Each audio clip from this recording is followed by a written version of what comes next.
Dalam perjanjian perdagangan timbal balik antara Indonesia dan Amerika Serikat, ada klausul terkait dengan perdagangan digital yang isinya membolehkan transfer data lintas negara dari Indonesia ke Amerika Serikat.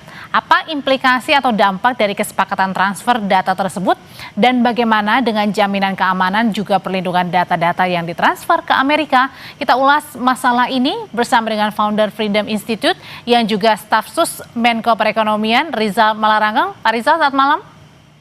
Selamat malam, selamat berbuka puasa, Mbak. Ya, terima kasih Pak Rizal. Kemudian juga di sini ada Chairman Lembaga Riset Keamanan Siber Cisrek, ada Pratama Persada. Mas Pratama, Pak Pratama, selamat malam. Selamat malam, Mbak Audrey, Pak Rizal. Oke. Selamat malam, Mas. Sebagai staf sus Kemenko Perekonomian, saya mau tahu dulu nih Pak Rizal. Jadi data-data apa saja sih yang ditransfer ke Amerika Serikat, Pak? Begini, ini kan kadang-kadang diskusi dan pembicara masalah ini terlalu banyak kebangannya, tapi pada esensinya kadang-kadang kurang lengkap. Karena dalam perjanjian baru ini justru bagus banget tuh arsitektur legality dalam menjaga masalah-masalah yang krusial dan sensitif kan antara dua negara. Bahkan kita masing-masing negara kan bukan cuma Amerika Indonesia kan punya kerangka hukum untuk melindungi individu terhadap apa yang memang perlu dilindungi. Tapi kan kadang-kadang kita tidak mengerti atau tidak kaburlah pengertian informasi yang beredar di berbagai negara kita, Amerika dan segala macam berbagai belahan dunia. Dalam dunia digital misalnya kita motret, kirimin teman di WhatsApp, ya kan itu data pada akhirnya. Data itu kita simpan misalnya di cloud itu servernya bisa di Amerika, bisa di Singapura, bisa di mana, dan kita terhadap data itu kalau kita masukin di Instagram, kita mau bukan disembunyikan tapi dilihat oleh semakin banyak orang di seluruh dunia, makin banyak makin bagus.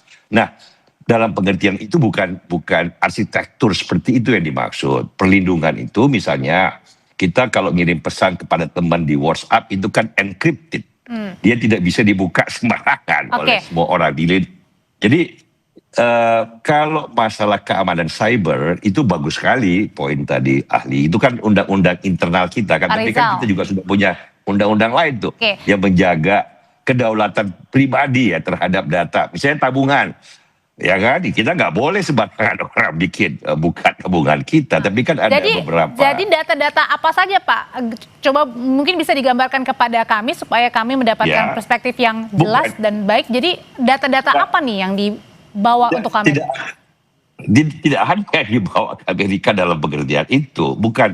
Ini kan prinsip umum ya, prinsip umum bahwa perlindungan dan kelancaran arus informasi kedua negara diproteksi oleh hukum masing-masing negara itu, dibuat standarisasi yang lebih maju dan memungkinkan. Teknologinya kan berubah terus. Jadi pengertian yang ada terhadap kesepakatan ini kadang-kadang ya harus dilihat dalam perspektif yang begini, kedaulatan dalam pengertian data berbeda dengan kedaulatan dalam pengertian teritori. Teritori itu kan wilayah, tanah yang jelas batasnya dan tidak bergerak. Kalau data dia bergerak, dia tidak jelas batasnya dan dia bergeraknya kecepatan cahaya tuh, disimpan di berbagai negara. Yang penting decision making. Baik individu maupun institusi. Siapa yang, ini kan kalau Anda punya data, Anda kasih gratis kan misalnya daftar Gmail. Jadi supaya jelas nih apa yang dimaksud. Jadi artinya bukan Pak Rizal, mohon maaf saya potong, jadi bukan misalnya biodata, terus kemudian. Bukan. Jadi kalau misalnya Anda pakai kredit card ya, di bank, bisa di bank Indonesia, bisa di bank asing kan. Data itu setiap bank yang memiliki yang tempat Anda minta kredit card itu kan punya data Anda yang dia pakai untuk iklan, profiling, itu kan Anda tidak keberatan dengan itu. Dan kan? itu dibawa ke Amerika? Nggak perlu dibawa ke Amerika, itu bukan data yang dibawa ke Amerika, itu data yang sudah tersimpan di server bank masing-masing. Baik. Servernya bisa di Singapura, bisa di Malaysia, bisa di Indonesia. Nah, tetapi siapa yang berhak membuka data server itu yang harus diproteksi oleh hukum. Nah, itu Oke. yang penting, bukan tempat dan lokasi informasi tersimpan. Karena itu kan siapa yang tahu cloud itu simpan di mana datanya, bisa di Finlandia, bisa di Amerika, bisa di Makassar. Itu kan Oke, saya mau ke teknologi. teknologi. Oke, saya mau tanya ke Pak Mas Pratama kalau gitu. Mas Pratama, saya masih kurang paham begitu ya. Sebenarnya apa-apa saja. Tapi kalau dari pemahaman Mas Pratama sendiri, apa sih data-data yang ditransfer di Amerika dan cukup seriuskah kalau data-data kita ini dibawa ke Amerika? Kita udah baca tuh agreement between the United States of America and Republic of Indonesia on reciprocal trade ya.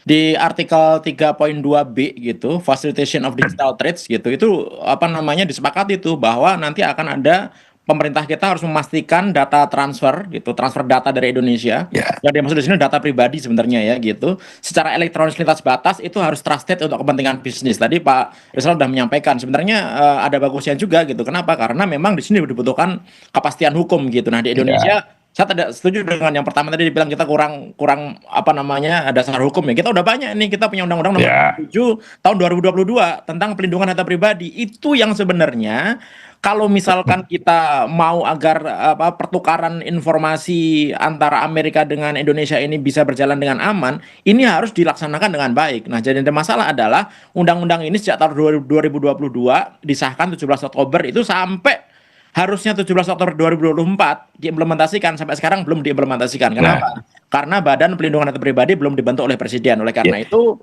menurut saya ini wajib hukumnya Pak Presiden segera membentuk Badan Pelindungan Data Pribadi. Kemudian di artikel 2.29 yang ayat 1 itu apa namanya ada kesepakatan tidak boleh memaksa data diproses dalam negeri gitu. Selama otoritas Indonesia memiliki akses regulatory gitu. Artinya kalau misalkan kita nih apa namanya nanti punya Badan Pelindungan Data Pribadi gitu, kita diminta tidak boleh memaksa data-data pribadi masyarakat kita gitu harus disimpan di dalam negeri. Misalkan perusahaan Amerika nih, misalkan Amazon atau misalkan Google atau Apple gitu. Kalau di Cina kan misalkan mereka wajib untuk naruh servernya di Cina gitu. Nah, kalau kita itu nggak boleh tuh memaksa mereka harus menaruh servernya di Indonesia gitu. Tetapi bagusnya adalah harus ada reciprocal security, keamanan yang setara gitu. Tujuannya untuk apa sih, Mas Pratama? Ya, jadi gini Mbak, selama ini kan ketika kita menggunakan sistem yang ada dari Amerika, perusahaan Amerika gitu ya, itu kan kita juga memasukkan data pribadi. Contohnya misalnya kita menggunakan Amazon, banyak perusahaan-perusahaan Indonesia gitu yang membuat aplikasi, misalkan marketplace atau apa, itu menggunakan perusahaan-perusahaan Amerika, ya kan? Nah, di beberapa negara, contohnya di Eropa, mereka punya General Data Protection Regulation, yang ketika misalkan Amerika nih macam-macam nih memanfaatkan data masyarakat Eropa untuk iklan misalkan, orang Eropa bisa nuntut tuh gitu karena mereka punya undang-undang, ya kan. Nah, yang jadi masalah di Amerika itu perlindungan data pribadi itu nggak menjadi concern. Mereka nggak punya undang-undang perlindungan data pribadi gitu. Harusnya memang kita harus hati-hati gitu. Kenapa? Karena mereka tidak juga peduli terhadap keamanan pribadi masyarakatnya. Karena mereka itu punya undang-undang namanya FISA, Foreign Intelligence Surveillance Act, dan dia punya undang-undang namanya CLOUDS gitu. Clarifying Lawful Overseas Use of Data Act gitu, yang artinya sebenarnya pemerintah Amerika itu boleh gitu mengakses semua sistem perusahaan Amerika dimanapun di seluruh dunia ini gitu. Tapi Mas Pratama, ini menjadi warning buat kita juga nggak ketika tadi data-data kita bisa ditransfer ke Amerika dan kemudian untuk apa ini membajanya untuk apa? Iya, gini karena kita menggunakan aplikasi dari sana. Contohnya sekarang misalkan imigrasi nih gitu. Kan kemarin imigrasi pakai pusat data nasional sementara. Tapi ternyata pusat data nasional sementara kan diretas nih, hancur nih gitu. Akhirnya imigrasi pakai Amazon. Amazon itu kan apa namanya perusahaan Amerika. Kemudian kita naruh data-data paspor kita nih di mereka gitu. Nah, boleh. Nah itu apa namanya kalau kita punya regulasi yang benar, sebenarnya apa namanya perlu ada pembicaraan sebenarnya data-data mana gitu yang boleh ditaruh di luar negeri di Amerika, data-data mana yang nanti boleh harus ada di Indonesia. Kita langsung minta Pak Rizal untuk menjawab ya Pak. Tuh data-data mana Pak yang boleh dan tidak boleh Pak? Semua data kecuali yang sangat bersifat pribadi, tabungan kita, data BI, data kepolisian, itu yang tidak boleh. Data-data yang berhubungan dengan national security. Kalau ke data pribadi begini loh. Kalau Anda pakai WhatsApp, itu kan WhatsApp itu perusahaan Amerika. Kalau Anda beli buku lewat Amazon, itu kan perusahaan Amerika. Dengan sendirinya Anda sukarela memencet tombol-tombol, mengirimkan data Anda ke sistemnya Amazon, Ya. ke sistemnya Facebook atau Google atau Karena kan itu menjadi kewajiban ya sebelum kita buka begitu kan atau ya. Nah, kan yang penting ada proteksi kan, buat Anda kan nggak penting di mana Amazon, Anda nggak mungkin tahu juga teknologi kan, Anda nggak mungkin tahu juga di mana bits of information itu disimpan dalam servernya Amazon. Tetapi Anda mau supaya data Anda dilindungi oleh hukum masing-masing negara, dalam hal ini Indonesia. Kalau hukumnya kurang, kita buat hukumnya. Di Amerika juga ada perlindungan individu yang luar biasa, jauh lebih dari kita, bagaimana individu dilindungi dari kesewenang-wenangan baik individu lainnya maupun institusi di luar individu. Jadi itu yang dilakukan oleh perjanjian ini, sinkronisasi perlindungan dan security bersama supaya hak-hak orang tidak dilanggar. Kira-kira itulah tujuannya. Ya, tapi sebenarnya tujuan yang lebih konkretnya sendiri seperti apa Pak Rizal? Kan kita tahu sendiri ya bahwa data-data kita aja banyak yang bocor Pak Rizal. Terus kemudian sekarang data ini mau dibawa ke sana.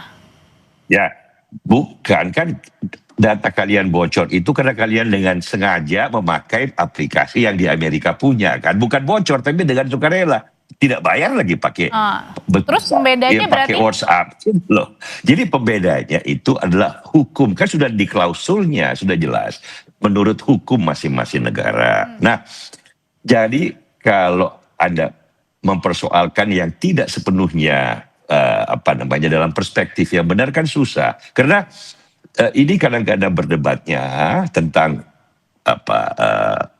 informasi yang beredar tentang di dunia digital, kadang-kadang kita memakai pengertian-pengertian yang base-nya teritorial, yang base-nya adalah sesuatu yang tidak bergerak. Nah, bagusnya dengan perjanjian baru ini, klausul-klausulnya cukup lengkap untuk mewadahi teknologi baru yang berkembang, tujuannya memberikan kepastian hukum.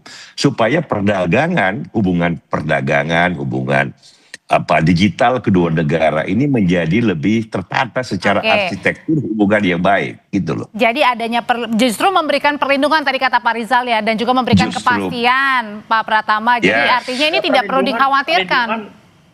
Ya gini, kalau kita terima mentah-mentah saja ya kita harus khawatir menurut saya. Kenapa? Karena di negara kita belum mengerti nih data-data apa nih yang secara prinsip data sovereignty harus kita amankan. Tadi Pak Rizal sudah bilang nih, data finansial sistemik itu memang harus kita amankan. Data kesehatan harus kita amankan, data biometrik, data kependudukan itu harus kita amankan kan. Kemudian kita harus juga harus mikir, kita harus mengklasifikasikan data-data yang mana boleh lintas batas gitu, data-data umum, orang daftar dan lain-lain tadi, mana data-data sensitif dengan syarat-syarat tertentu, atau mana data strategis nasional yang itu wajib di lokal, data militer, data presiden, data penegak hukum dan lain-lain. Termasuk juga reciprocal safeguard clause gitu. Artinya kalau Amerika itu nanti karena mereka punya hukum boleh ngakses gitu data-data mereka, kita juga harusnya punya hak yang sama lah gitu. Ya kan? Ini kan reciprocal. Jadi memang kita dan Amerika ini sejajar sama. Kita membuat arsitektur kepastian bersama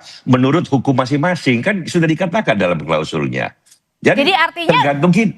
Pak Rizal, jadi artinya ketika kita bisa memberikan transfer data ke Amerika, kita juga bisa meminta data-data warga negara. Nggak ada yang meminta, mereka juga tidak meminta kok. Yang sudah terjadi, kita berikan kerangka kepastian hukum. Kalau kita pesan buku di Amazon, data kita jangan sembarangan loh. Di Amerika ini karena kalau servernya di Texas, jangan sembarangan dibuka orang, ada kerangka hukumnya. Tapi, itu sebenarnya gini sih, pemerintah Amerika itu dengan undang-undang clause dan visa gitu ya. Sebenarnya mereka nggak peduli juga selama perusahaan itu dimiliki oleh perusahaan Amerika, dia mau hostingnya mau di negara manapun gitu dalam jangkauan wilayah hukum Amerika, mereka bisa. Itu yang pertama. Kemudian yang kedua kalau menurut saya gitu ya, ini sudah warning gitu bahwa untuk bisa menjaga data masyarakat Indonesia harus segera ada institusi gitu yang diamanatkan dalam Undang-Undang Perlindungan Data Pribadi gitu untuk segera dibuat gitu. Ya, jadi Kita minta ini urusannya nih nanti Badan PDP nih untuk ngurusi mana ya, apa isu apa klasifikasi data dan lain-lain. pasti. Jadi masing-masing negara kan punya tugas sendiri-sendiri untuk menyempurnakan aturan terhadap perlindungan tanpa mengabaikan perkembangan dan perubahan teknologi. Itu kan selalu ada dilema tuh antara peraturan, regulasi dengan perkembangan teknologi yang tidak bisa belum bisa diikuti oleh peraturan yang ada. Jadi ini kita bikin kerangka bersama. Nah, yang paling penting kan semua ini metode kepada suatu tujuan besar kan. Tujuan besarnya kan perjanjian dagang dua negara nih.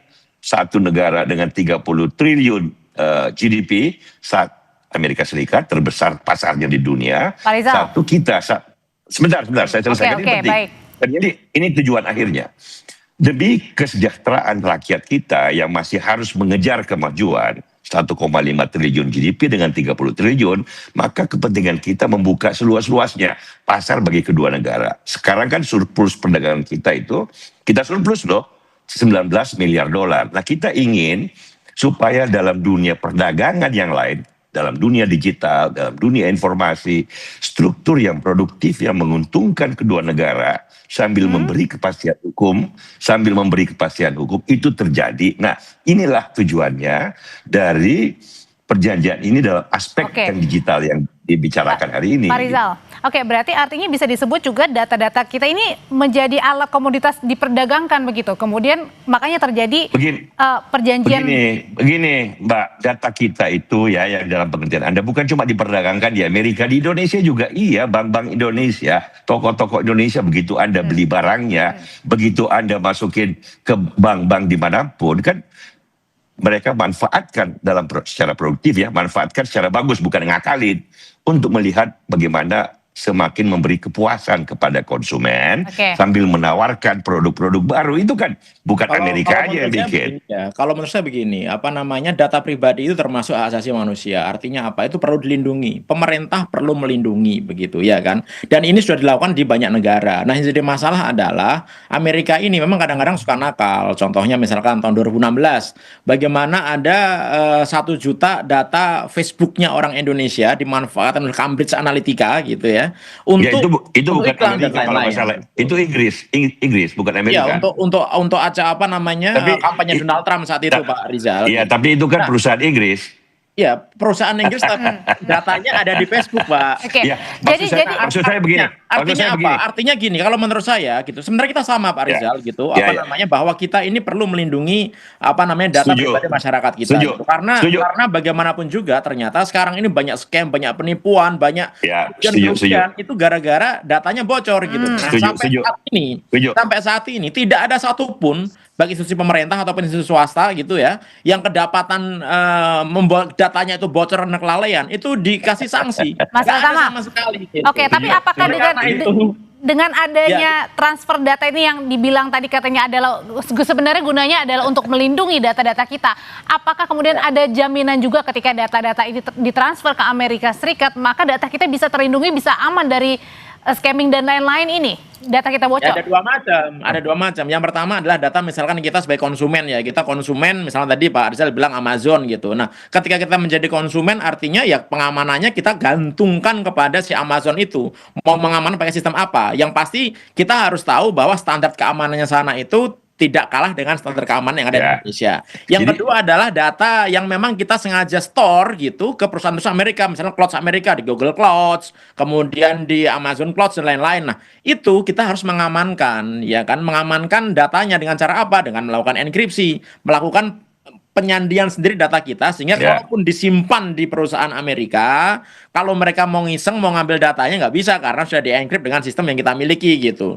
Jadi memang ada beberapa hal yang bisa kita lakukan, Mbak, gitu. Saya setuju dengan Pak Pratama, poinnya bagus sekali. Yang penting catatannya adalah bahwa kalau memang kecurangan, kan kecurangan itu dilakukan bukan hanya orang di Amerika, di Indonesia juga, di Malaysia juga, di Singapura juga, itu umum lah. Kita tahu bahwa kita harus memproteksi dari kecurangan. Nah, poin yang paling penting adalah Pak Pratama bagus sekali berkata bahwa look, kalau Anda pakai Amazon dan Anda suka rela mengirimkan data Anda ke Amazon. Kalau Anda pakai WhatsApp gratis lagi, sukarela Anda. Makanya di WhatsApp itu kan Anda lihat bagian paling atas encrypted, ya.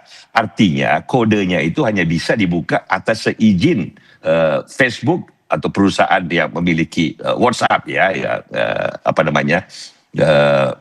suatu perusahaan yang tidak jelas lagi apakah itu siapa yang punya, karena dia perusahaan Pak publik. Rizal, Memang ada. tapi terakhir kalau gitu gimana? Gitu. Berarti apa jaminannya, Pak? Tapi bukan berarti bahwa data kita itu boleh dimanfaatkan secara bebas oleh mereka ya, tapi ya gitu. Nggak boleh. Itu nggak boleh itu. Dan kalau Karena gini, perusahaan Amerika itu banyak yang didenda habis-habisan oleh Eropa gitu. Contohnya kemarin Meta didenda 400 juta US dollar gitu, gara-gara data masyarakat Eropa gitu di Facebook gitu ada yang digunakan untuk pengiriman iklan dan lain-lain. Itu singkat, poin yang bagus. Itu poin yang bagus, bahwa di semua negara termasuk Indonesia dan Amerika ada sistem internal. Jika terjadi penyalahgunaan oleh perusahaan, maka sistem internal itu terbuktikan bisa mendenda, bisa menghukum, dan pada akhirnya konsumen nggak percaya, bisa nggak pakai WhatsApp orang kalau mereka bisa buka kapan aja gitu loh. Jadi ini selalu ada perimbangannya gitu. Jadi mungkin poin pentingnya dalam diskusi kita adalah pemerintah juga diminta untuk lebih gamblang lagi ya untuk menggambarkan dan menceritakan sebenarnya apa-apa saja nih data-data yang ditransfer. Sebenarnya lebih ke arah ke implementasi regulasi yang sudah ada gitu. Jadi Undang-Undang Pelindungan Data Pribadi, Undang-Undang Nomor 27 Tahun 2022 itu segera diimplementasikan dengan benar. Sekarang udah terlambat gitu. Artinya Pak Presiden nanti kalau reshuffle ya bentuklah lagi nih Badan Pelindungan Data Pribadi. Tugasnya untuk melindungi itu berkaitan dengan Undang-Undang Perlindungan Data Pribadinya berarti ya itu ya. Oke, terima kasih Pak Rizal Malarangeng, terima kasih Pak Pratama Persada, terima kasih Bapak-bapak, selamat malam. Thank you.